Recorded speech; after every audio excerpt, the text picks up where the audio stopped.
Boa noite, estamos aqui em mais uma live do PPG, UESB, nesta noite, né, com o professor da Universidade Federal do Rio de Janeiro, a Universidade Rural Alain, e eu vou começar fazendo a minha autodescrição, apresentando o professor, e logo mais passaremos a palavra a ele, que ele vai trazer aqui para a gente grandes contribuições sobre o decreto 10.502, de 30 de setembro do ano de 2020, essa novidade, né, que nos chega assim, de repente, 43 dias. Então, eu sou Emiliana Oliveira, professora mestre recente da Rede Municipal de Itapetinga. Estou aqui na minha sala de estudos, né? Ao meu fundo tem uma parede branca, com um nicho, com algumas fotografias. Estou vestindo uma camisa azul, um colar branco, estou de óculos. Pareço ser loira, né? Aparentemente de cabelo loiro. E nesta noite nós vamos falar sobre este decreto. Bem, o professor Alain, meu marido está aqui do lado dizendo que é muito linda, já vou agradecer o elogio mais tarde. Aqui teremos hoje o professor Alain Rocha Damasceno, do Instituto de Educação, como eu já disse, da Universidade Federal Rural do Rio de Janeiro, e ele coordena o Laboratório de Estudos e Pesquisas em Educação, Diversidade e Inclusão, LEPED, é pesquisador, cientista aí há mais de 20 anos, e eu tenho certeza que irá trazer grandes contribuições. Esteve na minha banca de avaliação externa, né? Foi um prazer, é autor de livros aí, os quais eu recomendo a leitura, me trouxe grandes contribuições aí na escrita da dissertação de mestrado, e é um prazer, Alain, novamente ter você aqui conosco nessa noite. Eu gostaria de ressaltar que sou aluna, né? Eu sou egressa do curso de mestrado, do convênio da Prefeitura Municipal de Itapetinga com a Universidade Pública, o UESB, onde trouxeram ao mercado de trabalho aí 18 e daqui a pouco mais uma mestre, 19 mestres. Então, para mim, é um grande prazer, um grande orgulho estar falando dessa posição, deste lugar, onde tive a oportunidade de fazer um mestrado na universidade pública, custeado por uma prefeitura municipal. E nós somos, assim, na Bahia, a única prefeitura o qual teve esse convênio. É um prazer, desde já eu gostaria de agradecer a oportunidade, mas agora eu quero passar para Alain, para que ele faça a sua autodescrição, se apresente e que traga o tema tão esperado dessa noite. Ô, Emiliana, eu que agradeço. Para mim é um prazer esse convite. Boa noite, primeiro, a todos e todas e todes. É com muito prazer que eu recebo o convite do PPGED, da UNEB, né? Na figura do seu coordenador, UESB, desculpe. Na figura de seu coordenador, o professor Cláudio, que inclusive está online aí. Beijo, Sônia, beijo, Cláudio, né? Denilson, Berta.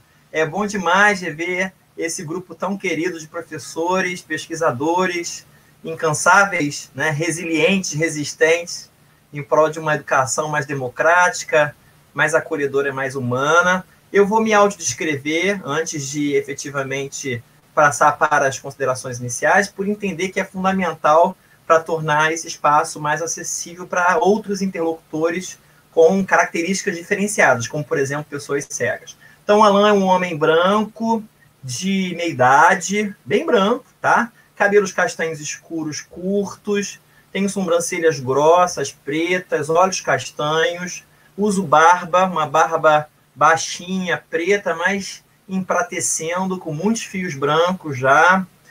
Eu uso óculos de armação preta, formato quadrangular.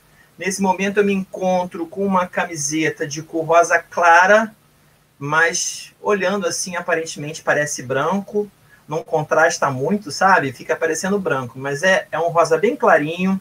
Eu me encontro nesse momento num ambiente que tem ao fundo uma parede branca, atrás algumas almofadas, porque eu estou num escritório, algumas almofadas com tons de cinza, preto e branco, e vocês veem no canto superior de uma das laterais a ponta de um quadro que eu tenho aqui no ambiente, que é um quadro lindo da cidade do Rio de Janeiro. Bom, feita a minha audiodescrição e os devidos agradecimentos, Emiliana, é um prazer ter você como interlocutora nesse debate.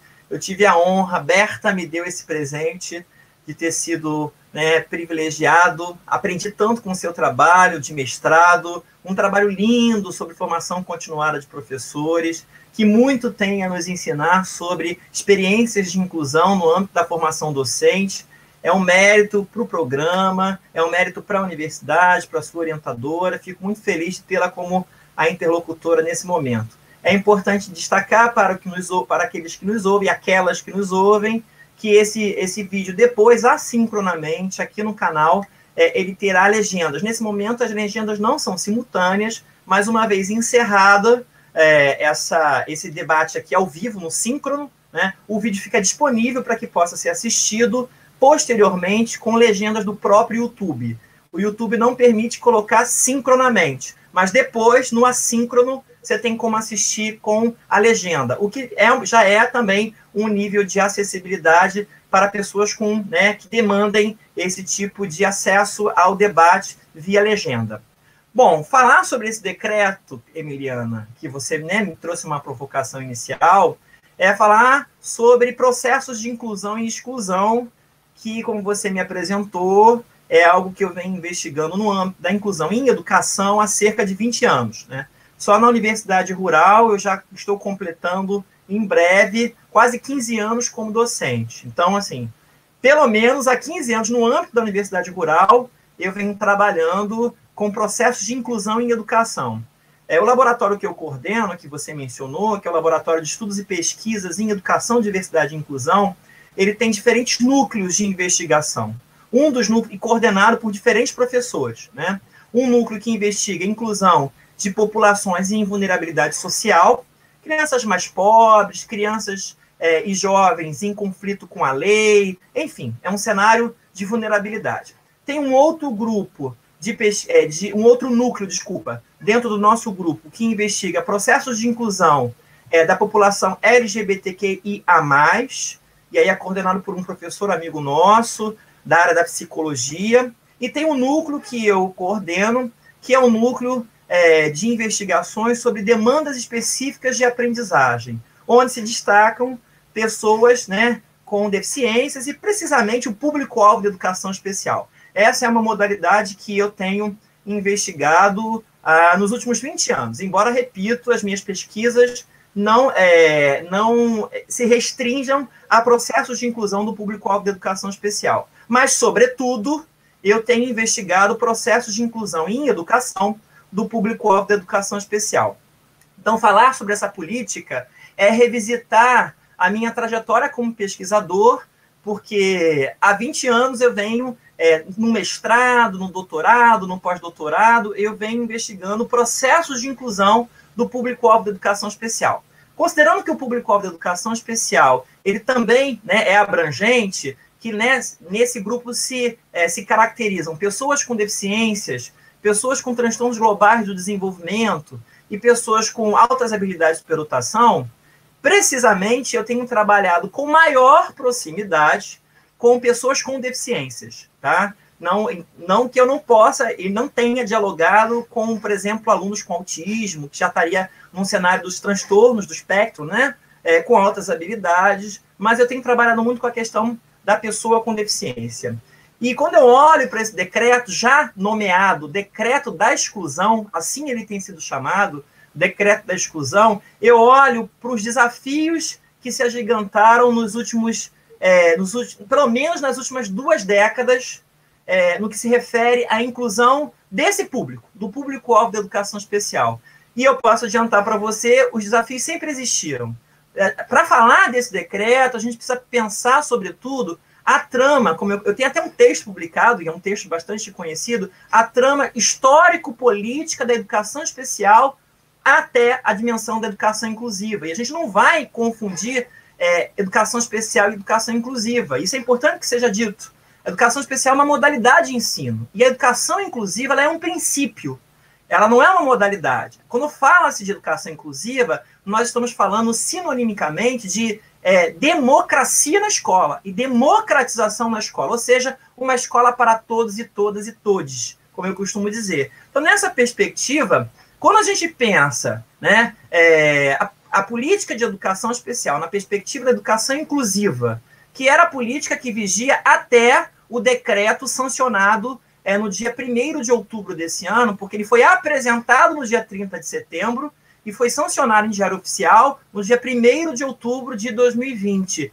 O que nós observamos é que nós vínhamos, e eu tenho dados de várias dissertações e teses, orientadas por mim e outras orientadas por colegas, inclusive a sua pesquisa, né, que apontam que esforços sobre processos de inclusão do público-alvo da educação especial vinham sendo realizados no Brasil afora. Com isso, nós não estamos negando ou invisibilizando os desafios da inclusão. A sua pesquisa mesmo apontou os desafios da formação permanente de professores para que o processo de inclusão do público-alvo da educação especial, de fato, se materialize. Os desafios são gigantescos. Agora, olhar para esse decreto, eu estou fazendo um preâmbulo antes de entrar no decreto.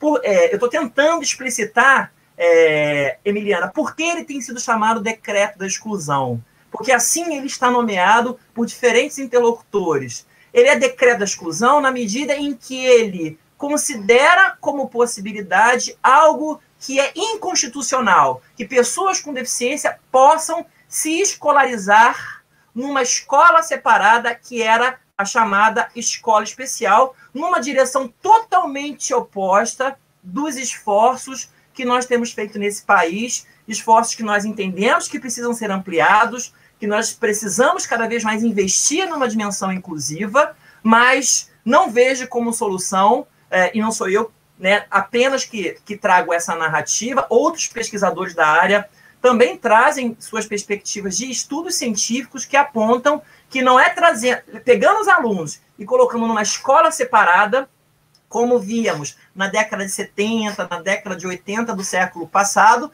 que nós vamos, de fato, promover inclusão em educação ou, quiçá, pensar numa escola que acolha as diferenças e que celebre as diferenças a partir de uma ambiência favorável à aprendizagem, considerando as diferentes subjetividades, ou seja, uma ambiência onde nós aprendemos mais uns com os outros porque somos diferentes. Ou seja, uma ambiência da heterogeneidade e não da homogeneidade, porque, vigotskianamente falando, está aí, né, várias perspectivas teóricas podem apontar isso para a gente, sobretudo Vygotsky, que é na relação das interações sociais que a gente vai construindo conhecimento, sobretudo com essas diferenças enriquecidas por subjetividades distintas. Então, nessa dimensão, Emiliana, o decreto tem sido chamado decreto da exclusão. E perceba que eu ainda não entrei na dimensão legal desse debate.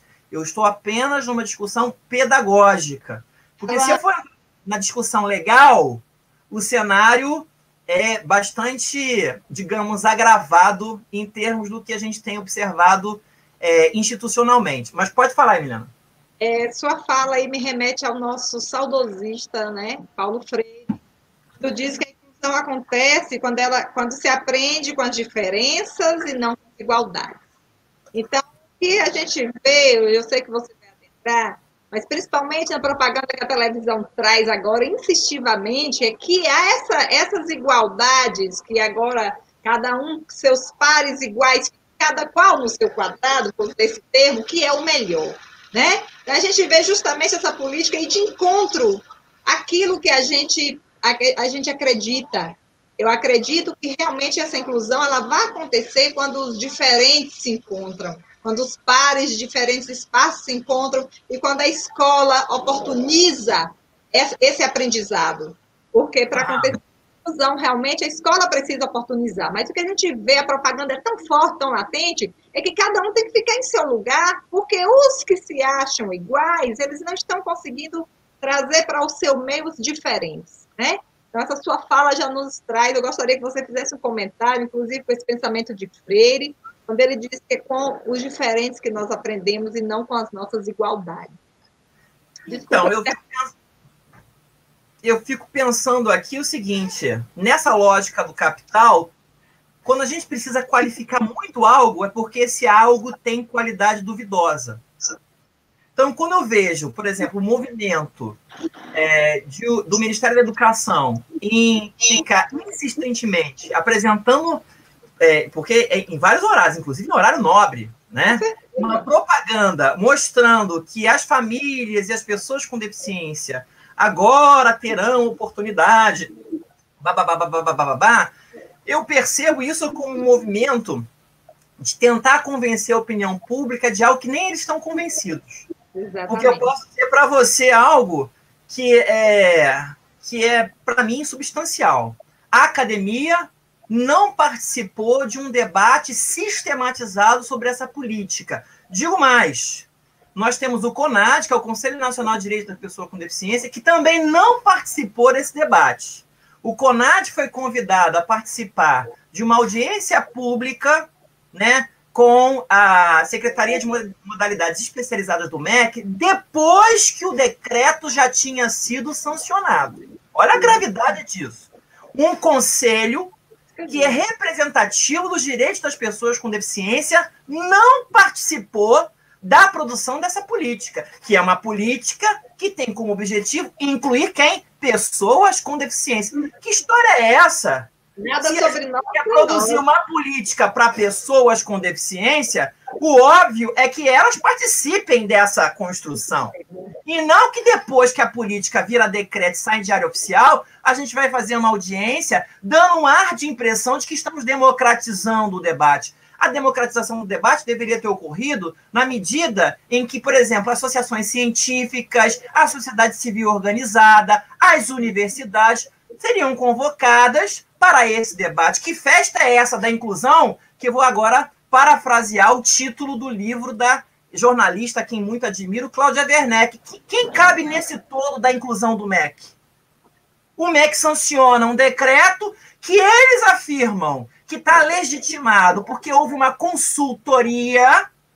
Eles convidaram alguns pesquisadores de algumas universidades para dar uma consultoria para a construção desta política. É igual o bacalhau no Brasil. Eu vi bacalhau inteiro na Europa. Aqui a gente só vê o bacalhau salgado e sem cabeça. Já viu a cabeça do bacalhau? Você tenta perguntar quem foram os consultores. Ninguém sabe, ninguém viu. Tá? E, além do mais, nós tínhamos um projeto, Emiliana, desde o ano de 2010, contemplado por edital universal do CNPq, que envolveu, Emiliana, mais de 26 estados brasileiros, considerando a produção de um trabalho cooperativo, colaborativo, entre diferentes instituições, em diferentes esferas, seja municipal, estadual ou federal, onde nós avaliamos os impactos da política de 2008. Nós iniciamos esse trabalho, Emiliana, em 2010, eu fiz parte, e as últimas produções desse projeto, no ano de 2016, 2017, nós ainda estávamos produzindo resultados de uma pesquisa que, no mínimo, Emiliana, durou 7 anos. Pesquisa essa, repito, contemplada pelo edital universal do CNPq, chamada Observatório Nacional de Educação Especial, onde, repito, reunimos pesquisadores do Brasil inteiro para avaliar a política de 2008. É claro que essa pesquisa apontou em várias dimensões que a política de 2008 precisava ser ressignificada, precisava ser melhorada. Mas, em momento algum, os resultados dessa pesquisa, e foram muitos, Emiliana, foram muitas dissertações, muitas teses, muitos livros, muitos artigos científicos, muitos. Em nenhum momento, nenhuma das pesquisas indicou jogar a criança fora com a água do banho. Ou seja, joga a política fora e vamos fazer tudo novo, como essa política se propôs. Então, vejamos, nós temos um cenário, o que eu quero sinalizar é isso, de uma política que se voltou para pessoas com deficiência, mas que as pessoas com deficiência não foram convidadas a debatê-la, as associações científicas não foram convidadas a debatê-las, a sociedade civil organizada, nas suas múltiplas representações, institutos, ONGs, OCIPs, não foram convidadas a debatê-la, e democraticamente aparece na nossa televisão uma propaganda dizendo não vai ser democrática, essa política é melhor para quem, cara pálida? Se nem na sua construção nós participamos desse debate. Então, por aí, você já verifica, eu estou te dando elementos para perceber, do ponto de vista da trama histórico-política, que algo que se propõe democrático convida democraticamente as pessoas à participação. Então, eu já ouvi várias lives com representantes do MEC dizendo que foi democrático, sim, que teve um conjunto de profissionais de universidades convidados para participar. E, bom, isso não é fato. Para você ter uma ideia, nós, da Associação Nacional de Pesquisadores de Educação Especial, por ocasião do governo ainda, do governo Temer, quando existia a SECADI, você deve estar lembrada, a Secretaria de Alfabetização, Diversidade e Inclusão, nós solicitamos, enquanto associação, uma audiência pública com a SECADI para discutir aquilo que se propunha já no governo Temer como uma nova política nacional de educação especial, tá? Que foi divulgada uma minuta. Essa política que está aí agora de 2020, ela vem sendo gestada, é o bebê de Rosemary, tá? Ela está vindo sendo gestada desde o golpe de 2016. E eu estou sendo muito claro, é golpe. Eu estou assumindo uma posição política que destituiu uma presidente democraticamente eleita. Que isso fique claro. Então, depois do golpe de 2016, o que nós temos? Nós temos um cenário de redução significativa de investimento no processo inclusivo e revisitação de uma política que já vinha sendo gestada, o que eu chamo de bebê de Rosemary. Inclusive, eu fui convidado pelo professor Cláudio, que está nos ouvindo, a fazer um debate. Estive aí na universidade, foi até no campus. Qual foi o campus? Foi Itapetinga? Não. Foi em Vitória da Conquista. Vitória da Conquista, para fazer um debate sobre a minuta que tinha sido divulgada à época, tá? Que era o que estava no site do MEC. Sim, desculpe, Alan, foi aqui em Tapetinga, você esteve aqui... Eu tinha a impressão que tinha sido em Tapetinga. Bom, dito isso, o que acontece? Aquela minuta já revelava a espinha dorsal do que viria agora, né, como essa política de 2020, esse decreto 10.502, tá claro? Bom, dito isso, olhando para esse movimento de 2016 para cá, o que nós observamos, né? Um cenário de muitas tensões políticas e sociais, de 2016 para cá, todos nós sabemos disso, e é possível identificar também, pelos dados disponíveis no site do MEC, também redução significativa de investimentos na educação pública. Não sou eu que falo sobre isso o tempo inteiro, nós temos notícias, né, aí no universo midiático de que há redução, sim, significativa de investimentos na educação pública. E a gente sabe, Emiliana, que aluno público-alvo da educação especial, ele requer um investimento bastante considerável, tanto que a relação dele para a escola é 2:1, ele ganha pela matrícula na escola e a matrícula do AEE, porque para esse aluno a aquisição de materiais adaptados, de recursos, requer maior investimento. Como fazer inclusão, Emiliana, com menos recursos?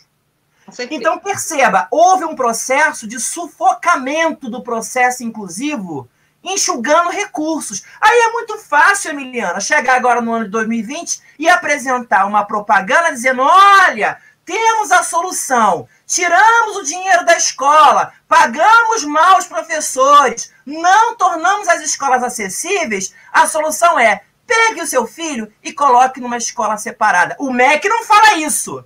O MEC só diz, não, agora você vai poder escolher que escola você vai colocar o seu filho.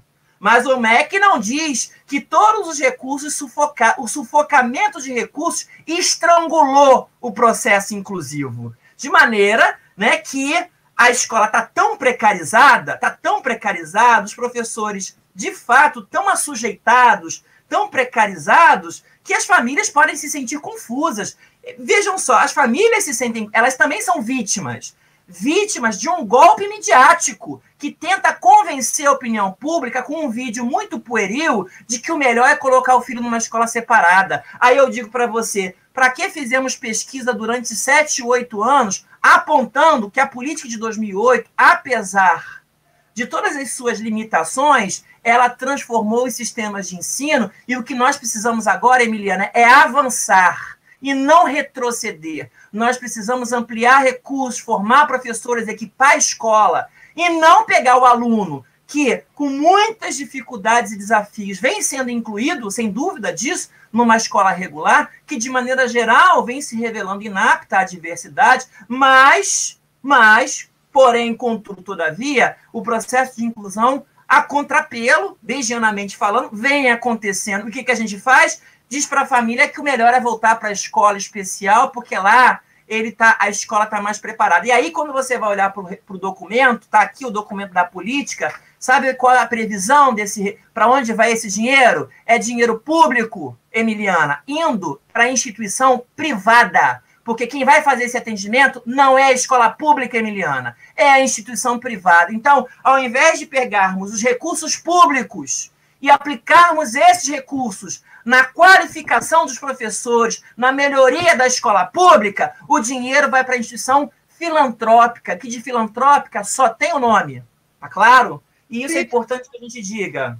Uma fala importante quando você traz essa questão aí, porque no documento diz que a escola estará apta a receber a família com uma equipe multidisciplinar, a qual irá ajudar essa família a fazer a escolha. Ora, eu disse bem, então o fono, o psicólogo, o psicopedagogo, todas essas pessoas fundamentais dentro da escola estarão na hora dessa escolha, como essa equipe que vai estar, né? Outra questão na política que me deixa, eu sei que estou adiantando sua fala, mas eu gostaria, né, já de trazer para a gente debater, lá no capítulo 5, onde coloca que as escolas polos, haverá escolas polos de atendimento educacional especializado. Esse parágrafo, esse inciso, me deixou muito preocupada. Por quê? Porque hoje eu estou gestora de uma escola que foi uma escola piloto para alunos de educação especial. Então, o que se fez em Tapetinga em 2015? A rede pública, a modalidade de educação infantil, de Fundamental 1 e Fundamental 2, cada um desses segmentos, fizeram a escola polo. E o que aconteceu? Todos os alunos foram para essa escola polo, né? Para esse modelo. E dali, alguns professores seriam treinados para que pudesse aprender e quando esse menino saísse dessa escola, ele iria para outro lugar com um professor que não estava sendo capacitado, que é, inclusive, o tema da minha pesquisa de mestrado. Então, quando eu vejo esse ponto, me preocupa demais, porque como é que serão essas escolas polos, né? De AEE, algumas escolas terão e outras não. Como é que essa família vai ser atendida? Ela vai chegar e vai ter essa equipe multidisciplinar realmente preparada para direcionar essa família? Ou será a porta da exclusão? Dizer, olha, aqui é a porta de entrada, mas você já está convidado a sair, né? Você não tem opção. Então, assim, é tudo muito bonito, a fala, o papel, a palavra que apresenta ali no título, que é uma política equitativa, é muito bonito, mas na prática, como você está dizendo, quem é que vai se beneficiar com isso? Como é que esses recursos chegarão? Como é que as salas de recursos multifuncionais irão acontecer nessas escolas? Como é que acontecerá o atendimento educacional especializado? Então, é tudo muito floreado, eu uso essa palavra nesse momento. Tudo muito bonito, as palavras estão lindas, bem colocadas, mas a gente que conhece o chão da escola, eu que sou professora de educação básica, que conheço o piso, conheço o meu aluno, conheço a família, conheço cada necessidade diferenciada dos alunos que têm alguma deficiência, a gente sabe que a realidade não é tão bonita assim. Então, já trazer para você fazer esse comentário em relação a essa... Assim, eu ocupo um lugar que é um lugar bastante, digamos, de muita responsabilidade. Porque antes de eu ser pesquisador da área, eu sou militante de defesa do direito da pessoa com deficiência. Não que isso torne a minha fala mais ou menos legítima, tá claro? Porque Sim. Pode dar a impressão de que o que eu vou informar agora torna a minha fala mais legítima do que alguém que não tenha essa configuração que eu vou apresentar. Bom, mas eu fui porque ele já desencarnou, já faleceu. Eu fui neto de um homem cego e eu sou tutor, junto com o meu pai, de um homem de 62 anos com paralisia cerebral. E eu vou dizer para você, tal como a dimensão racial nesse país, né, se você quer saber o preconceito racial, pergunte a uma pessoa negra que ela vai dizer para você o que é sentir na pele, epidermicamente, o que é preconceito racial. Quando eu falo para você o que é vivenciar a luta pela inclusão de uma pessoa com deficiência, não que como pesquisador eu não possa empaticamente e criticamente me aproximar dessa dimensão. E com isso, quero que a minha narrativa não seja colocada num lugar de que é legítima e toda aquela pessoa que não tem pessoas com deficiência na família é ilegítima. Não, esse lugar é um lugar muito perigoso, porque eu acho que a dimensão é da humanidade, não é a dimensão da legitimidade ou deslegitimidade, tá? Mas é importante que se diga que você ter uma pessoa com deficiência na família é um diferencial na sua vida. Então, assim, é importante esclarecer isso, porque eu falo de um lugar que é um lugar de interseccionalidade. Eu sou pesquisador, eu sou militante e eu sou parente familiar de pessoa com deficiência e ajudo a cuidar de uma pessoa com deficiência. Hoje adulta, mas eu ajudo a cuidar de uma pessoa com deficiência. Isso não é pouco, Emiliana. Não é pouco. Com isso, obviamente, quando eu faço pesquisa, o que eu penso? Eu sempre penso no que é melhor para a criança. Eu acho que as famílias precisam ser esclarecidas a respeito disso. O que eu observei, Emiliana, viajando o mundo inteiro? Porque eu tive essa experiência, a minha vida acadêmica e profissional me permitiu isso. Eu acho que eu só não conheço a Oceania e a Ásia, em termos de continente. Todos os demais, eu viajei o mundo inteiro verificando experiências de inclusão. E aquilo que a gente não conhece, Emiliana, a gente não sabe da existência. Então, eu posso dizer para você, né? Eu posso dizer para você que eu acredito numa escola para todos e todas. Eu acredito e sei que ela é possível. E eu, quando falo dessa escola, eu não estou caindo num dualismo de estou contra ou a favor da família de pessoas com deficiência. Até porque eu ocupo esse lugar, que isso fique claro. Quando eu falo isso é porque eu estou pensando no que é melhor para a vida dessas pessoas. E, sobretudo, considerando os seus desejos. O que a Convenção sobre os Direitos da Pessoa com Deficiência de 2006 da ONU trouxe para a gente? Nada sobre nós sem nós. Então, o que eu penso sobre a dimensão da inclusão? O que as pessoas com deficiência querem? E eu vou dizer uma coisa para você. Elas querem estar com as outras pessoas. Elas não querem conviver em ambientes restritivos, isoladas, invisibilizadas, alienadas, separadas, marginalizadas. E eu estou dizendo isso do lugar não só de pesquisador, mas como militante de defesa do direito da pessoa com deficiência, super atuante aqui no Rio de Janeiro, na Comissão de Defesa do Direito da Pessoa com Deficiência e em outras instâncias. Então, esse é um elemento, para mim, fundamental, que a gente não pode ignorar, não pode alienar. Agora, se eu for justificar os fins pelos meios, e é isso que a gente tem feito, e é desse lugar que o MEC fala hoje. Veja só, a escola regular, assim está denominada nos dispositivos legais, a escola regular não vem atendendo às demandas das pessoas com deficiência. Ok. Se a gente quer, de fato, construir uma escola de todos para todos, não é separando essas pessoas que a gente vai construir essa escola. Começa por aí. O que a gente precisa fazer? Quais são as causas da exclusão? Ou seja, quais são os fatores que interferem para que, de fato, as demandas de aprendizagem de um aluno com deficiência, transtorno, sejam atendidas? Então, vamos atuar sobre as causas da exclusão. Porque penso eu, de maneira muito lógica, se eu elimino as causas da exclusão, eu promovo a inclusão.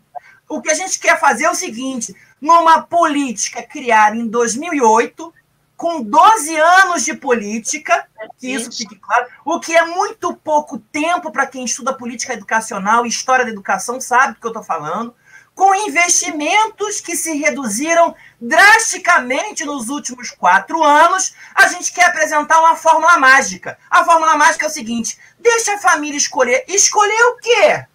Uma escola que ela não conhece, porque a escola, inclusive, ainda não foi edificada. Nós estamos no processo. Falta muito para a escola se tornar... E te digo, pela minha experiência, eu orientei mais de 24 dissertações de mestrado. Sabe lá quantas agora de doutorado. Eu vou dizer para você, é com a presença do aluno nessa escola que ela se transforma. Não é tirando e colocando numa escola separada, não. É com a presença do surdo que eu vou aprender língua brasileira de sinais. É com a presença do aluno que usa cadeira de rodas que eu vou adaptar os espaços. É com a presença do aluno com autismo, e autismo é um espectro, tem muitas configurações, né, muitas características distintas em função das variáveis que envolvem o próprio autismo, é que a gente vai aprender a como ele aprende para ensiná-lo. Agora, jamais em tempo algum, nas experiências que eu vivi, nesses muitos anos de viagens acadêmico-profissionais, eu vi como solução para atender demandas de aprendizagem de alunos, separá-los. Já até nos casos mais complexos, porque em Cuba eu vi alunos com múltiplas deficiências incluídos em escola regular. Agora, não é essa escola que a gente tem no Brasil, com 30 a 35, com um professor precarizado. Não.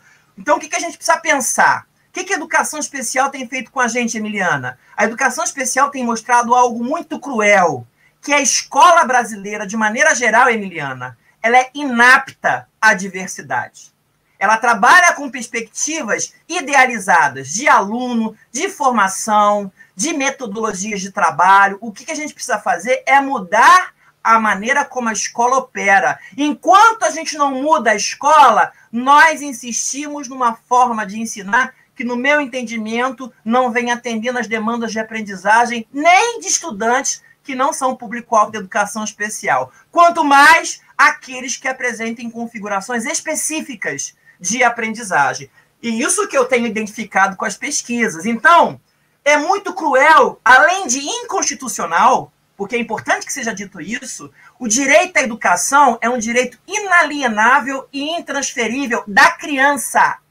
Não é da família. A família não tem, de acordo com a Constituição da República, o poder de decidir sobre o direito da criança. Não tem como arbitrar sobre o direito da criança. O direito de estar na escola é um direito da criança. E eu não estou falando de educação especializada, eu estou falando de escola. Porque há de se diferenciar, Emiliana, educação especial como modalidade que atravessa, que transversaliza todos os níveis de ensino, da educação infantil até o ensino superior, da educação como um todo. A educação especial é uma modalidade de ensino que transversaliza todos os níveis e outras modalidades de ensino. Não é possível fazer inclusão, Emiliana, sem o atendimento da educação especial. Quanto a isso, os pais fiquem muito tranquilos. O direito ao atendimento educacional especializado, o direito ao atendimento de saúde lá na saúde, o direito ao lazer, à recreação lá na Secretaria de Assistência Social, Cultura e Lazer. Todos esses direitos estão garantidos e devem estar presentes para que a inclusão na escola aconteça. Não vamos confundir as coisas. O direito a estar numa escola com todos os outros estudantes, é um direito da criança. E o atendimento educacional especializado, operacionalizado como a modalidade, é complementar ou suplementar a formação na escola. Jamais substitutivo. Por quê? Porque eu jamais vou acreditar que, separando as pessoas, nós, de fato, promoveremos democracia nessa sociedade. Desculpe eu me alongar. Não, gostei. Que já não se e as pessoas estão mas a gente já está falando, tendo suas colocações, né? Colocando, elogiando muito, dizendo que exatamente que a gente precisa estar incluído, inserido, estarmos juntos para que ele diga aquilo que cabe a ele, é ele que quem tem que decidir, né? Nada sobre nós sem nós. Essa frase é perfeita, eu gosto muito. Eu gostaria de trazer aqui também, capítulo 8 lá, da avaliação do monitoramento, Alain, vai dizer lá da importância desses documentos de avaliação, né? E monitorar atenção nesse decreto. Aí o censo escolar, a gente sabe que realmente ela é de muita importância, inclusive eu gostaria de trazer aqui, acho que para os meus professores, meus colegas, um abraço que estão aqui. Em Tapetinga, a gente foi contemplado agora com salas de recursos multifuncionais, né? É uma luta que a gente vem aí trazendo desde 2017, quando assumimos, sinalizando no censo, a importância do censo, a duplicidade da matrícula, e agora, Itapetinga, 5 escolas de Itapetinga, somente da rede municipal, foram contempladas com a sala de recursos multifuncionais. E isso é o que a gente vem dizendo aqui, é um avanço, nós não podemos retroceder, nós temos que lutar para que esses direitos eles sejam garantidos. Eu não diria que talvez as famílias não conheçam os direitos, talvez eles conheçam, mas muitas vezes eles têm se conformado com migalhas, né? Ou talvez acham que é um favor ainda oferecer aquilo que é direito dele, a própria LDB diz, a Constituição diz, é direito do Estado oferecer, é uma obrigação do Estado oferecer e é um direito do aluno a ter essa educação.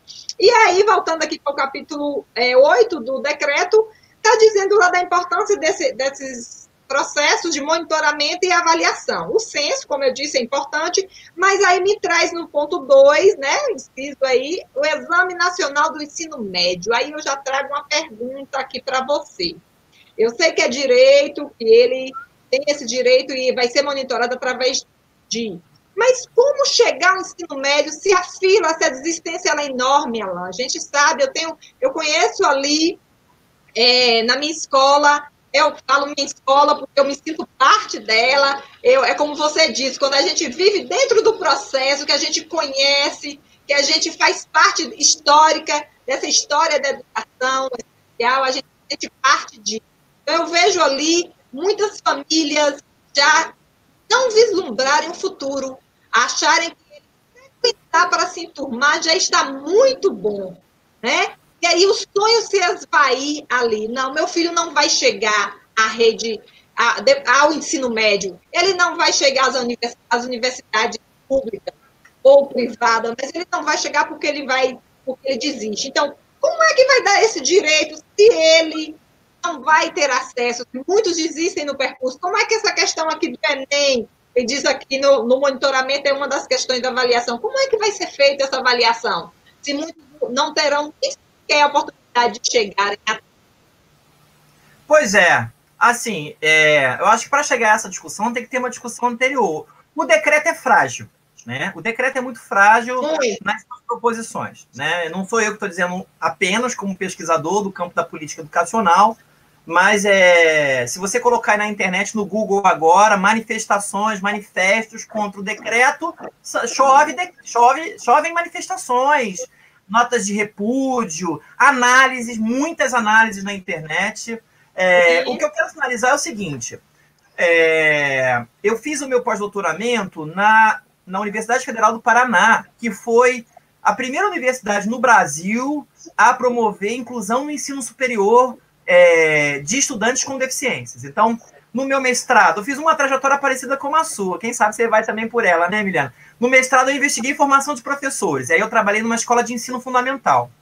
No doutorado, eu fui pensar uma dimensão que emergiu no meu mestrado, que não era só a questão da formação do professor, que tinha que pensar a escola. E aí, no doutorado, eu investiguei o trabalho da escola para a promoção da inclusão do público-alvo da educação especial. Inclusive, fazendo uma propaganda, aproveitando o momento, acabei de lançar a segunda edição do livro, que é oriundo dessa tese de doutorado. A primeira edição esgotou, e é uma das poucas pesquisas que nós temos no Brasil, assim, aprofundada sobre projeto político-pedagógico para a inclusão do público-alvo da educação especial. Está no site da editora CRV, para quem tiver interesse. Bom, e no doutorado, então, no doutorado, eu investiguei o ensino médio. Olha só, saí do ensino fundamental para o ensino médio, e no pós-doutorado eu fui para o ensino superior. Eu queria entender como é que os alunos chegavam nessa transição, de como é que vai chegando no ensino superior. E eu vou dizer uma coisa para você. O que a gente tem observado, isso é resultado do meu estudo doutoral, que está, inclusive, sendo publicado em artigo agora, nós nunca tivemos antes, na história da educação desse país, tantos alunos com deficiência chegando na universidade. Isso é um fato. Bom, aí eu faço uma pergunta para você. Já que a gente quer voltar para aquele modelo, e é modelo mesmo, porque modelo, para mim, o conceito de modelo é o conceito de aprisionamento. Tudo que é modelo aprisiona. Então, a ideia de modelo é totalmente oposta à ideia de inclusão, para mim, né? Porque inclusão não cabe modelo, porque a inclusão é a pluralidade, né? Então, se a gente volta para o modelo de escola especial, ela era tão boa, mas ela era tão boa, porque no momento histórico em que vigia essa escolarização, com muitas aspas, nas escolas especiais, por que esses alunos não chegavam à universidade? Essa é uma pergunta que a gente tem que fazer. Ué, não era boa a escola especial?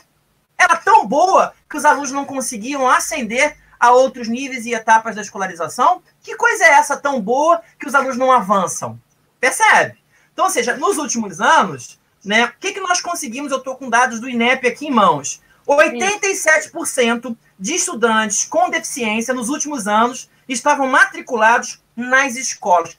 Essa é uma conquista, Emiliana, singular no que se refere. Matrícula, aí você vai problematizar. Ah, mas matrícula não permite avaliar como é que era a permanência e o êxito, a conclusão. Ok, nós estamos falando, repito, eu vou lembrar sempre, de uma política que tem 12 anos. Sim. 12 anos. Nós estamos até hoje, nós estamos desde 1888 discutindo equidade racial nesse país.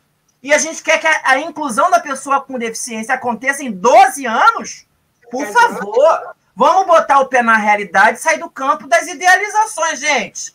Final Feliz é filme de Hollywood e novela da Globo. Vamos realizar a ideia. Nós estamos num país de dimensões continentais, com muitos contrastes, e um dos países com maior desigualdade social, que é o Brasil. Acorda para a realidade.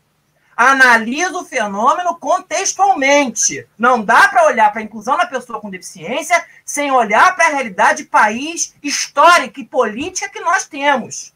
Então, quando a gente olha para a inclusão, por mais que se problematize, e eu concordo com essa problematização, apenas o número de matrículas, mas essa é uma conquista recente e histórica nesse país. Significa que essas pessoas saíram de ambientes segregados e ainda que essa inclusão possa ser muito problematizada, muito discutida, muito questionada, eu não vou negar que houve um avanço democrático, porque estar na escola para todos é um avanço, ainda que eu considere, e as minhas pesquisas vêm revelando muitas contradições desse processo de inclusão. Sem dúvida. Mas é um avanço. Nós não podemos ignorar que o número de... E aí, eu digo para você, porque nos últimos anos é que nós identificamos o aumento do número de matrículas de alunos com deficiência no ensino superior? Porque, de fato, Emiliana, isso que você acabou de falar, eles terminaram o ensino fundamental, concluíram o ensino médio a trancos e barrancos, que eu não vou negar isso, e chegaram à universidade.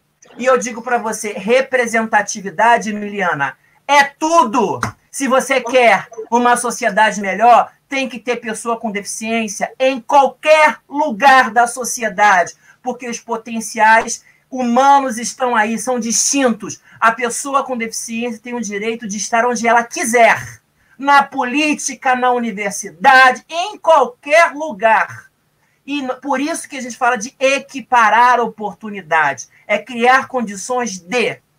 Então, obviamente, quando a gente olha para a política de inclusão, repito, com tantos contrastes nos últimos anos, a gente vai perceber que essa inclusão, com tantos déficits, com tantos contrastes, com tantas contradições, ela permitiu e viabilizou que pessoas com deficiência chegassem onde desejassem. Nesse sentido, nós precisamos pensar, voltando para uma escola que segregava e que historicamente revelou para a gente que não conseguiu essa mobilidade social, que a gente vai mudar a realidade de um país.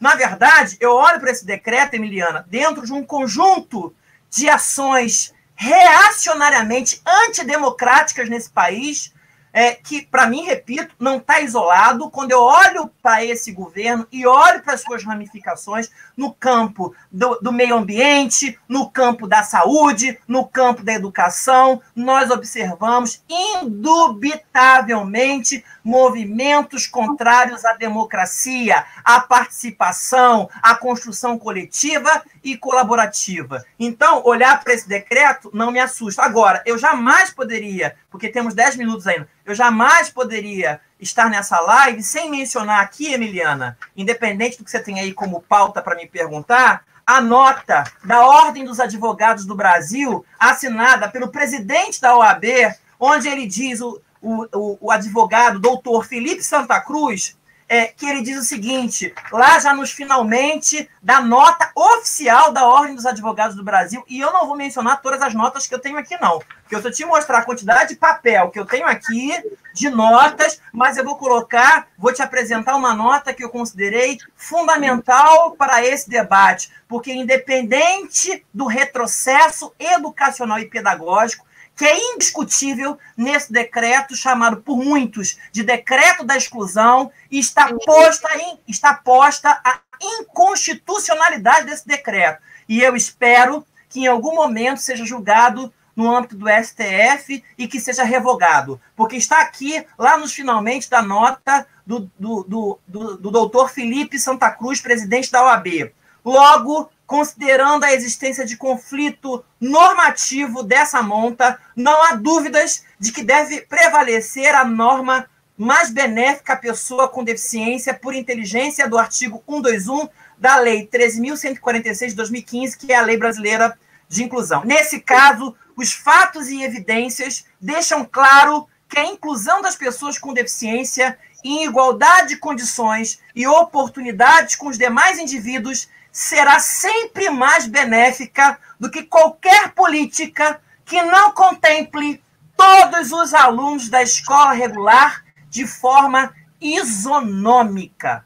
Ou seja, no texto do presidente da OAB, é flagrante a inconstitucionalidade desse decreto 10.502. Se a gente quer, mas a OAB pode estar sendo partidária? Ok, se a OAB pode estar sendo partidária, eu tenho em mãos aqui a nota técnica que foi instituída pela Associação Nacional dos Membros do Ministério Público de Defesa dos Direitos das Pessoas com Deficiência e Idosos, a ANPID. Então, são procuradores, promotores de justiça do Brasil inteiro que assinam essa nota. E lá nos finalmente, o que a nota do Ministério Público fala? Né? Lembrando que o Ministério Público é uma instância do Judiciário que visa fiscalizar o cumprimento da lei. Então, ou seja, o decreto 10.502, que é esse que estamos discutindo, agride o nosso direito pátrio na esfera constitucional, alterando dispositivos de direitos humanos. Percebam, eles estão chamando o decreto de desumano. Há muitos consolidados no Brasil, nega o reconhecimento do direito da pessoa com deficiência a viver em comunidade, dela participar e desfrutar dessa convivência, impede o desenvolvimento de uma sociedade mais livre, justa e solidária, o que só é possível com a escola inclusiva, onde alunos e alunas com e sem deficiência convivem em um mesmo ambiente, com a oferta das ferramentas de apoio devidas e se beneficiam dessa convivência e da diversidade humana, conferindo a todos a indispensável dignidade inerente à condição humana, retrocede em direitos da pessoa com deficiência a uma escola inclusiva, direito fundamental há muito conquistado. Então, ou seja, diante desses dois únicos argumentos legais, da OAB e da ANPID, é incontestável para essas instituições o quanto o decreto 10.502 fere princípios de direitos humanos e inclusivos já consolidados há pelo menos uma década ou mais de uma década no Brasil, garantindo assim o seu grau de inconstitucionalidade. Esperamos que em algum momento isso seja julgado pelo STF e que isso implique na revogação do decreto da exclusão. Perfeito, falando. Fico apaixonada quando li outro.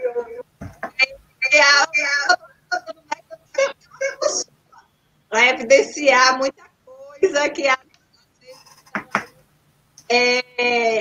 vou dizer nas nuances, né? Que a gente não consegue ver. Mas a gente ainda tem um tempinho, eu gostaria de falar aqui sobre essa questão do apartamento dentro da escola, né? Como é que você vê a questão? Tudo bem, a escola regular, a família vai ter o direito de escolher o menino da sala regular, mas e dentro das escolas, as salas, as classes especiais criadas, né? Alguns defendem essa ideia que sejam criadas especiais, classe, não a sala de recurso multifuncional, nem o AE, mas uma classe com um professor preparado, que o decreto também diz isso, que haverá, para que ele possa estar ali, para que aquele menino, no momento que ele não se enturma na sala de aula, o autista, o esquizofrênico, eu vou trazer algumas questões assim para a gente clarear o que a essa sala que ela tem aconteça dentro da escola, o que você pensa em relação a esta sala? Será que, eu não quero lhe responder, mas será que essa sala não seria uma forma de segregação? Porque o professor da sala regular pode dizer, eu não estou preparado é meu colega, leve ele para lá até ele se acalmar. E se não acontecer? E se ele não se acalmar? E se o período da aula correr, ele se acalmar? E amanhã foi a mesma coisa, depois e depois? Será que nós não estamos criando dentro das nossas escolas, com essa sala especial, né? Vou colocar esse nome assim, uma segregação? Não seria segregar, que muitos colegas colocam, talvez seria começar por aí, aí depois a gente iria tirando essa sala e ele voltaria ao convívio da sala de aula normal, né? Então, como é que você vê essa questão aí dessa criação de salas dentro da escola regular? Na verdade, elas não serão criadas, elas já existem em muitas realidades do Brasil, né? Então, a gente precisa também enfrentar isso, né? A legislação que existia até então previa a existência de classes especiais, mas com caráter transitório, de maneira que o aluno estaria, né, temporariamente numa classe especial, pois a função da classe especial seria adaptativa, não, né, um espaço para manutenção da separação daqueles estudantes atendidos naquela sala dos demais integrantes de uma escola. Bom, eu no meu mestrado, eu tive a experiência de entrevistar e acompanhar professores que atendiam em classes especiais, porque na escola que eu fiz a pesquisa do mestrado, existiam classes especiais. E aí eu tive a oportunidade de conversar com os professores, veja só, e perguntar para esses professores o que eles achavam da classe especial. Aí a professora, me recordo, ela já até se aposentou, uma queridíssima, eu me recordo dela ter dito, e era uma classe, na época, chamava-se classe para DM. É assim que tinha, placa na porta e tudo. Para deficiência aluno com deficiência mental, né? Tinha placa na porta. Classe especial DM, classe especial DV. Tinha classe especial para aluno com deficiência visual, o que não seria nenhum impeditivo se o aluno tivesse lá, né, toda a tecnologia e o suporte para estar incluído numa sala regular. E eu perguntei para a professora sobre isso. Professora, o que a senhora pensa? Está escrito na dissertação. Ela é pública, só acessar aí. Bota meu nome na internet e vai achar. O que a senhora pensa sobre essa classe especial aqui? Ela, olha só. Você está vendo esse aluno aqui? Já era um adulto. Era um jovem já na transição para a fase adulta. Ele está aqui comigo desde os 5 anos. O que eu analiso? O que eu olho para a classe especial? É um depósito. Olha o que a professora disse. E não sou eu que estou falando sobre o trabalho da classe especial. Eu estou trazendo a narrativa de uma professora. É um depósito, porque veja só, como é que eu posso desafiar esse aluno com deficiência mental, foi o termo que ela usou à época, com outros alunos com deficiência mental em cenários mais agravados ou tão comprometidos quanto dele?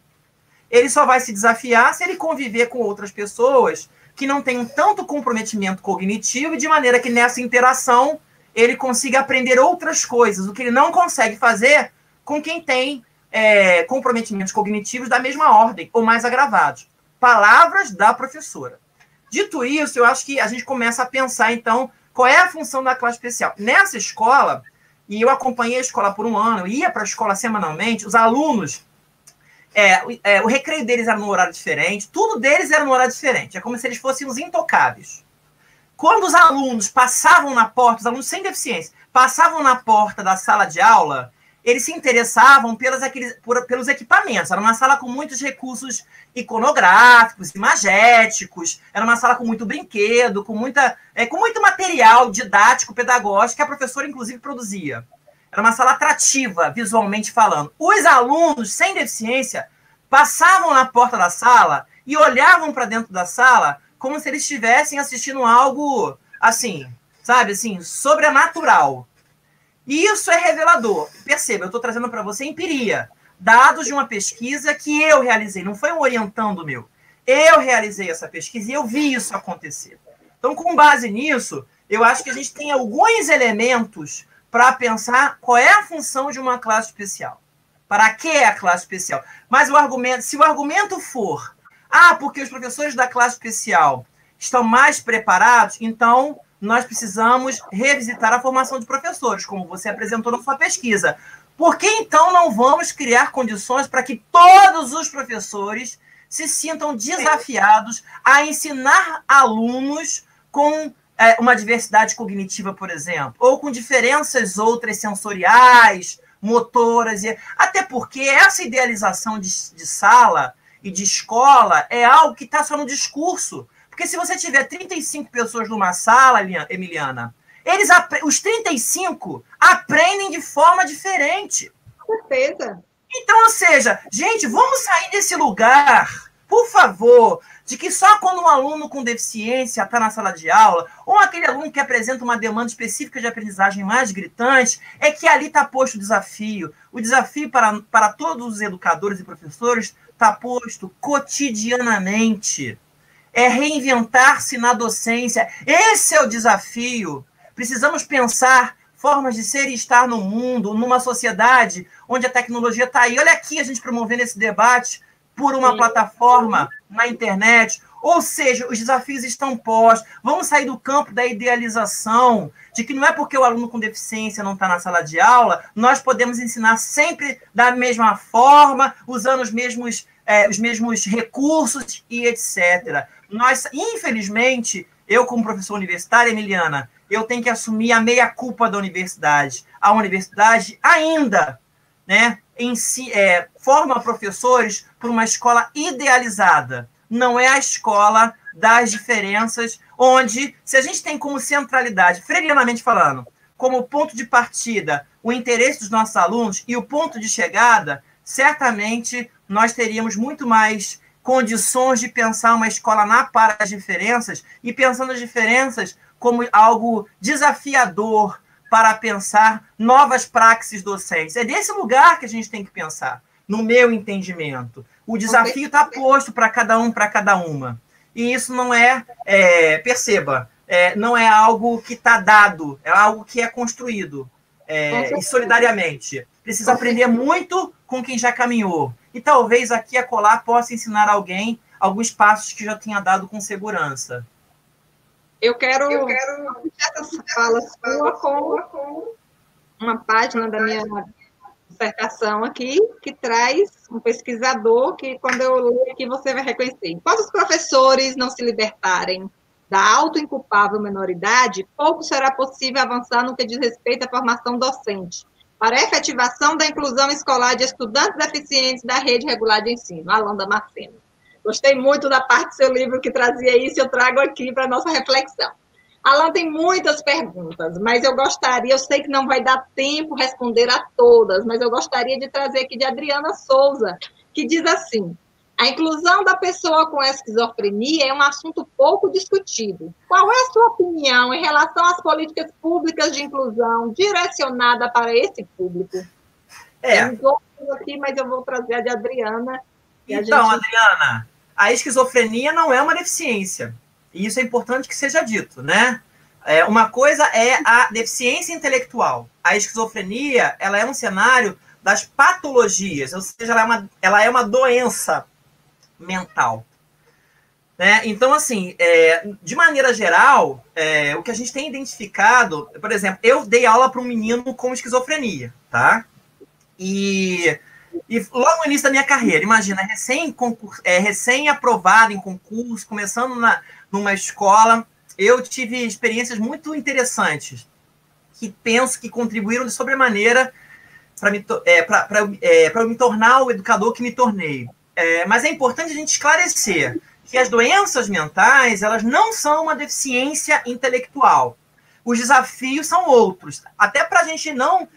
com isso eu não quero dizer que não existam desafios no processo de atendimento pedagógico educacional de pessoas com esquizofrenia. E, inclusive, é importante que se diga, Liliana, a Política Nacional de 2008, revogada recentemente, ela jamais enclausurou o público-alvo como pessoas com deficiência, transtornos globais de desenvolvimento, altas habilidades e superdotação.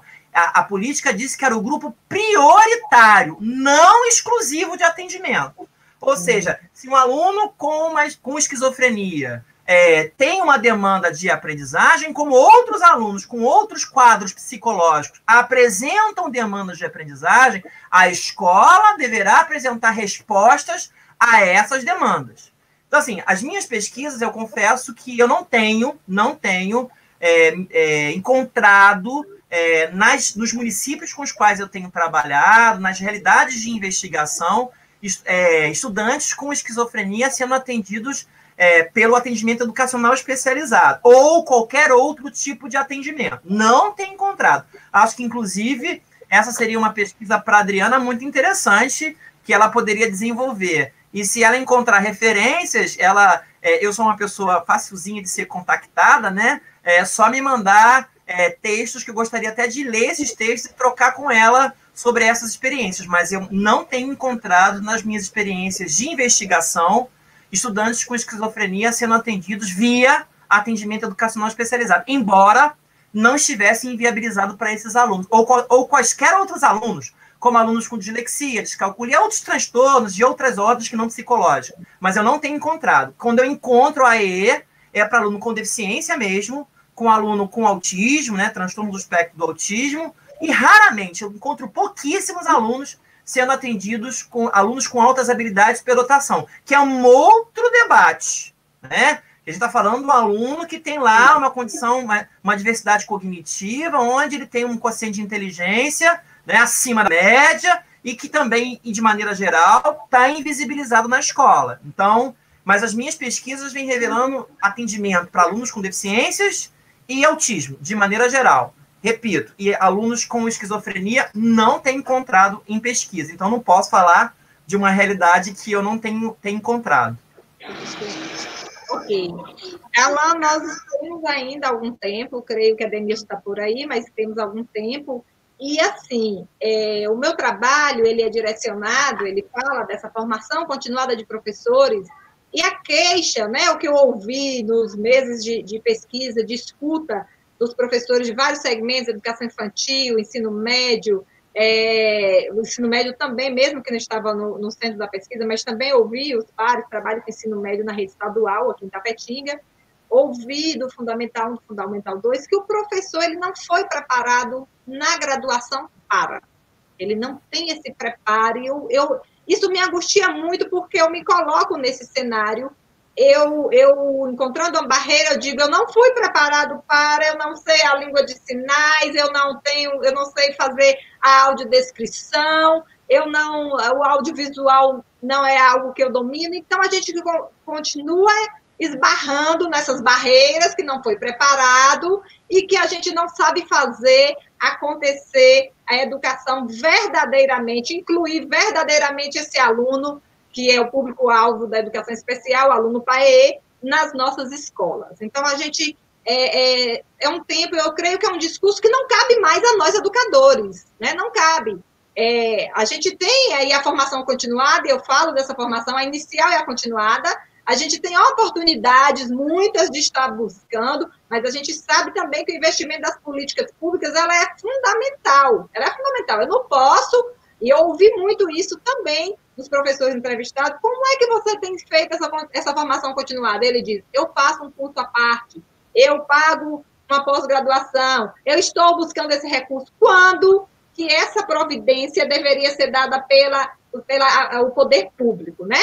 Então, assim, eu vou trazer novamente uma frase sua, para que eu possa concluir essa minha pergunta, e que você possa falar um pouco desse nosso lugar de professor formador, professor que forma opiniões, professor que está em constante aprendizado. Eu costumo dizer aos meus colegas, eu sou uma eterna aprendiz, eu não vou me cansar de ser aluna, não é o doutorado que vai acabar, né? Quando eu fizer o doutorado, não, eu não vou me esbarrar, porque eu entendo que eu preciso continuar estudando, eu preciso, né?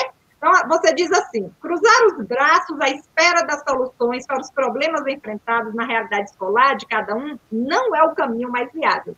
O professor é o agente transformador dessa realidade. E eu acredito nisso.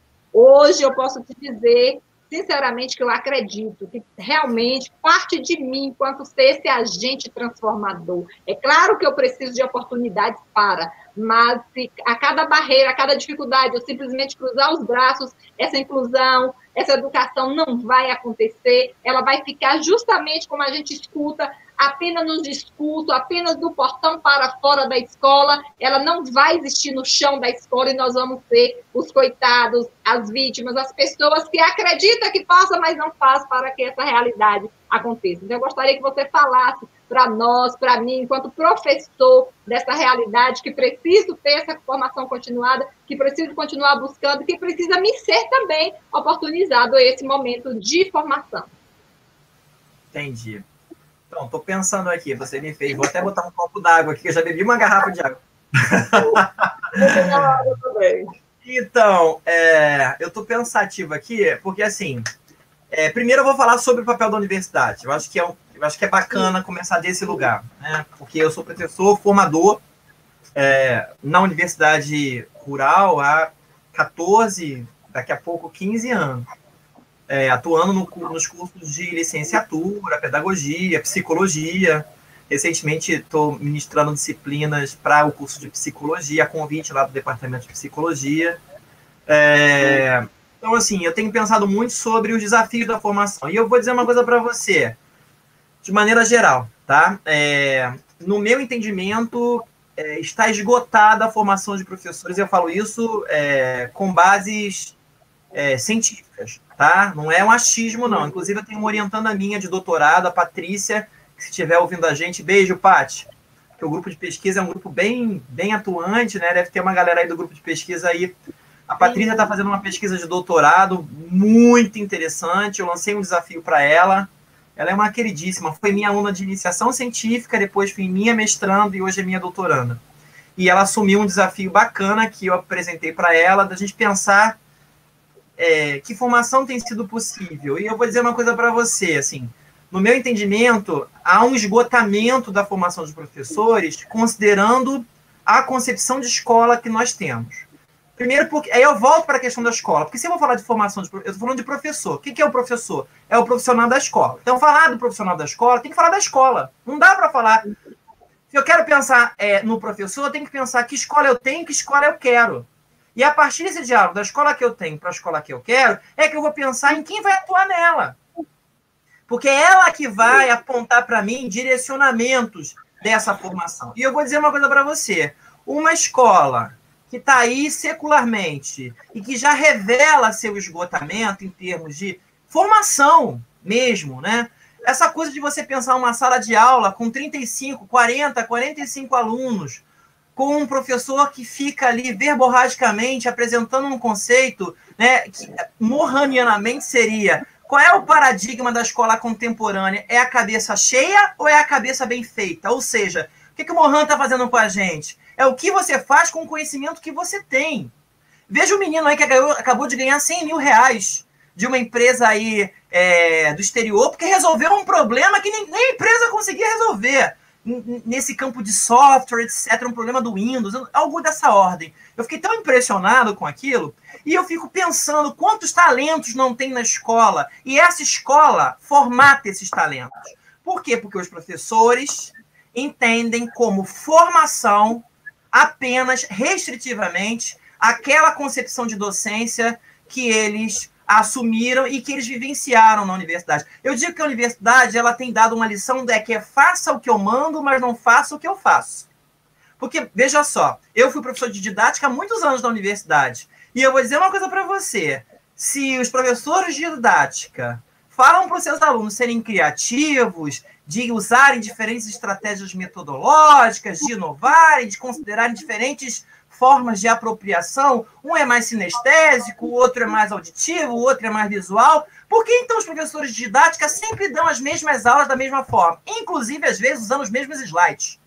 Então, assim, o que eu estou pensando é o seguinte, a universidade tem que assumir a sua meia-culpa. E não sou eu que estou falando isso, tem muitas pesquisas no campo da formação de professores, a Bernadette Gatta, a Mizukami, muitos pesquisadores apontando, nós precisamos revisitar a escola, e revisitar a escola vai necessariamente implicar numa outra formação docente.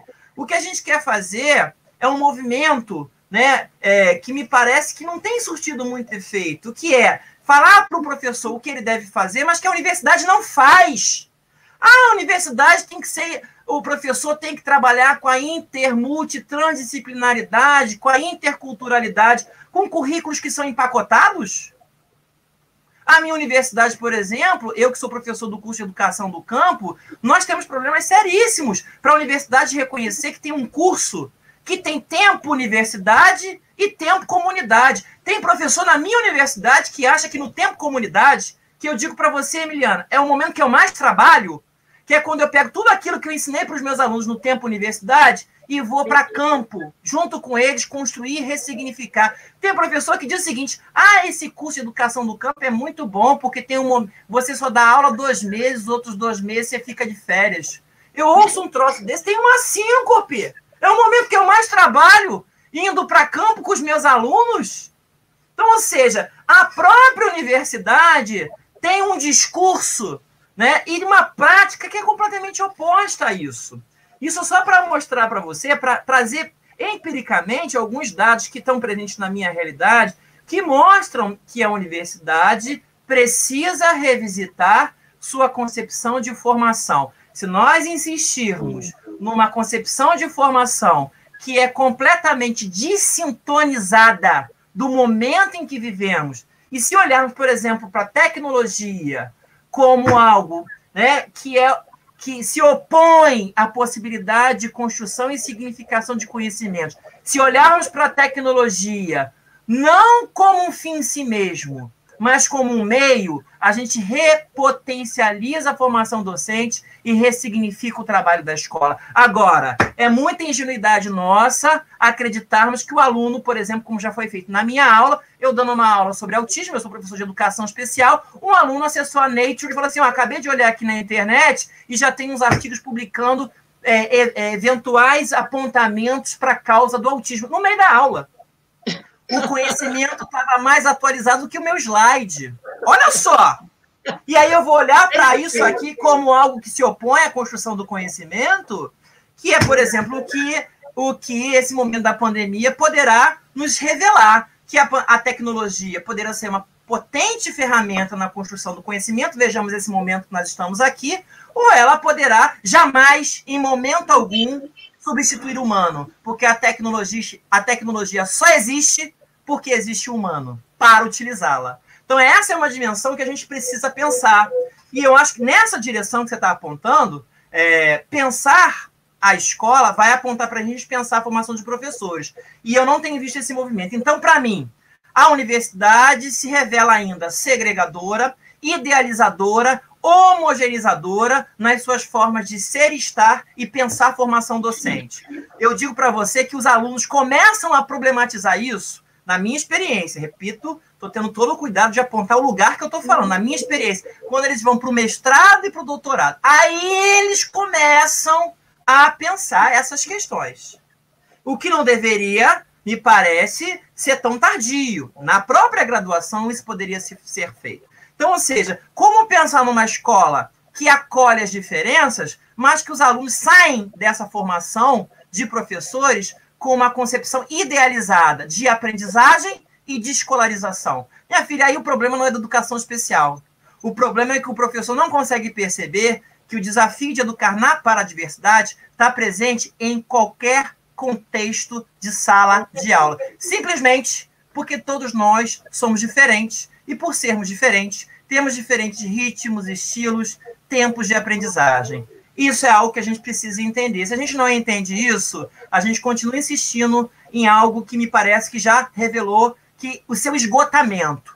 Perceba, revelar o esgotamento não significa que a escola que nos formou, porque te formou, Emiliana, essa escola me formou também. Eu não estou dizendo que ela é uma escola ruim. O que eu estou dizendo é que ela está esgotada para essa forma de ser e estar no mundo contemporâneo. É isso que eu tenho pensado, inclusive, na tese de doutorado da minha aluna. E aí, a questão da inclusão, ela aparece como decorrente dessa análise. E a formação continuada, que é o que você investigou? A responsabilidade da formação continuada, no meu entendimento, tem que ter partilha de responsabilidade. O professor tem que assumir a responsabilidade diante da sua formação, mas também o poder público. Porque, sem dúvidas, para incluir alunos com deficiência, os professores precisam de saberes, conhecimentos, fazeres, que eles precisam se apropriar e que nenhuma formação inicial vai dar conta. Por isso que é uma profissão que a gente está continuamente aprendendo. E aí tem que ter investimento de todos os governos, municipais, estaduais, federal, para que essa formação seja viabilizada. Com certeza. Com certeza. Alan, as suas considerações são demais. Eu tenho certeza que hoje tivemos um banquete, né? Tem professores, colegas aqui, colocou, ele é bom demais, a menina, traz ele para a gente. Falei, como eu gostaria que fizesse parte aqui conosco, mas não impede de estar aqui, né? Encontros, como houve aquele aqui na UESB, Cláudio relembrou aqui, foram 2 encontros, foi um na UESB em Vitória da Conquista e outro na Petinga, onde aprendemos muito com você. Eu quero desde já aqui agradecer. Está tão bom o papo que eu levaria até muito mais tarde. Mas eu acho que teremos outro momento, né, Cláudio? Eu gostaria de agradecer aqui já a presença da minha orientadora que está aqui. Berta, linda! Beijo, Berta! Te amo, Berta! Está por aqui. Sônia, minha outra avaliadora interna.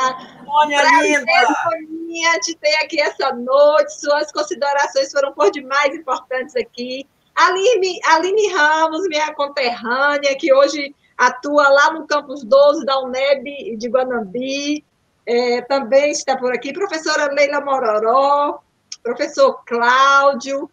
Cláudio, queridão! Está por aqui. Ele disse que teria aula hoje, mas ele deve ter feito alguma coisa com essa turma para estar toda aqui conosco. Os alunos do curso do PPGED também estão aqui, colegas da rede municipal de Tapetinga, de outras cidades vizinhas aqui. Muito obrigada, eu tenho certeza que nessa noite nós aprendemos demais com você e nós gostaríamos de ter outros momentos como esse, que, como eu disse, você soma muito, você contribui, você nos traz esclarecimentos devidos, necessários, né? Que devemos fazer cotidianamente e dizer que é um prazer, Alan, poder, no meu texto de dissertação, citar os seus textos, citar os seus livros, citar suas pesquisas. Você realmente é uma fonte, uma inspiração. Eu sei que você tem anos aí nessa caminhada, você nos traz e nos incita a aprender cada vez mais, a lutar por essa tão dita inclusão, eu digo assim, por lutar pela educação especial, e eu tenho certeza que nós teremos grandes avanços e não teremos retrocesso. Eu acredito. Eu sou uma eterna, hoje eu digo que eu sou uma eterna batalhadora da educação especial em específico, da inclusão, e eu não aceito retrocesso. Nós queremos que essa política de 2008, que ainda é tão nova, que ela realmente não só engatinhe, mas que ela ganhe seu lugar de direito de origem, que seja respeitada, que nós avancemos a cada dia mais, avancemos a cada dia mais, e que possamos trazer para a nossa realidade, para o chão da nossa sala de aula, aquilo que a gente almeja, aquilo que a gente acredita. E isso, né, está inserido aí nas políticas públicas, e trazer para nós toda essa discussão é um privilégio. Então, eu gostaria de voltar a palavra para você, para suas considerações finais, desde já te agradecer. Querida. Ele ter aqui, não perca as lives do LEPED, quando você está ali, quando os seus professores acham que e já deixa uma dica aqui, viu, pessoal? É toda sexta, 4, e toda terça, 4 da tarde, 16 horas, são riquíssimas, aprendo muito. Então, a gente que está aí nessa militância é muito importante. Muito obrigada, professor Adenilson, também, que nos fez o convite. Agradecer a Cláudia, agradecer ao professor Adenilson pelo convite. É um prazer, uma honra, como egressa do mestrado, do convênio da Prefeitura Municipal de Tapetinga, com a Universidade Estadual do Sudoeste da Bahia. É uma honra, é um prazer para mim, como mestre agora, estar aqui nessa noite fazendo essa importante discussão. Para você a palavra, Alan. Oi, Emiliana. Olha, Adenilson, querido, Adenilson, que é o produtor, né, desse programa, está aí nos bastidores. Gratidão, Adenilson, gratidão. Olha, ainda que virtualmente, rever amigos tão queridos. Arlete, ó, I love you so much. Arlete, te amo. Arlete Ramos, querido Cláudio, Berta, o símbolo da elegância, Berta. Sônia, querida. Olha, muito bom. Ainda que virtualmente, a distância, a saudade existe de reencontro físico, mas a distância é encurtada em momentos em que a gente tem a oportunidade de reencontrar, ainda aqui pela internet, pessoas tão queridas. Eu vou deixar um convite para quem quer conhecer melhor o nosso trabalho. Como eu disse no início da live, na verdade não fui eu que disse, foi a Emiliana, eu coordeno um grupo de pesquisa, que é o Laboratório de Estudos e Pesquisas em Educação, Diversidade e Inclusão, o LEPED. Então, para você que nos ouve, se você quiser acessar o nosso site, lá tem no site muitos materiais interessantíssimos, dissertações, teses, legislações, materiais diversos. É o www. Vou falar devagar. LEPED, LEPEDI. Aí tem um hífenzinho no meio, tracinho no meio, ufrrj.com.br. Esse é o site do nosso grupo de pesquisa. Mas o grupo de pesquisa tem canal no YouTube, tem Instagram e tem Facebook. No Facebook e no Instagram é só fazer a procura como LEPED, UFRRJ, encontra na hora. No YouTube é a mesma coisa. Vai lá no YouTube e faz a procura. LEPED UFRRJ. No nosso canal, nós temos, como disse a querida Emiliana, programas semanais. Toda terça-feira, às 16 horas, nós temos os chamados Diálogos Inclusivos, que são vídeos que nós produzimos para as famílias das pessoas com deficiências, crianças e jovens, para que possam, no período da pandemia, manter as crianças e jovens com deficiências ativos. Não só pessoas com deficiência, tem para autismo, tem também para altas habilidades. São atividades sugeridas por profissionais da área para que as crianças, nesse período do isolamento, possam se manter ativas, no sentido pedagógico, educacional. Tá? E toda sexta-feira nós temos um convidado especial para dialogar com a gente, sempre às 16 horas, num programa chamado Papo de Inclusão. Toda sexta-feira nós temos alguém para conversar com a gente. Já tivemos pessoas com deficiência, nós já tivemos uma menina, uma jovem cega, uma jovem com síndrome de Down, porque é nada sobre nós sem nós. Então nós conversamos com diversas pessoas. Já tivemos a atriz Bel Kutner, que é mãe de um jovem com autismo. A gente dialoga com diferentes pessoas cujo tema é Papo de Inclusão. Fica o convite para que vocês se inscrevam no canal. E aí, ao se inscreverem, vocês recebem sempre avisos das programações que estão sendo realizadas. Novamente, desculpa eu ter me alongado agora no final. Olha, gente, Cláudia, Emiliana, gratidão, Adenilson, gratidão por esse momento. E, quem sabe, outras oportunidades de debate teremos.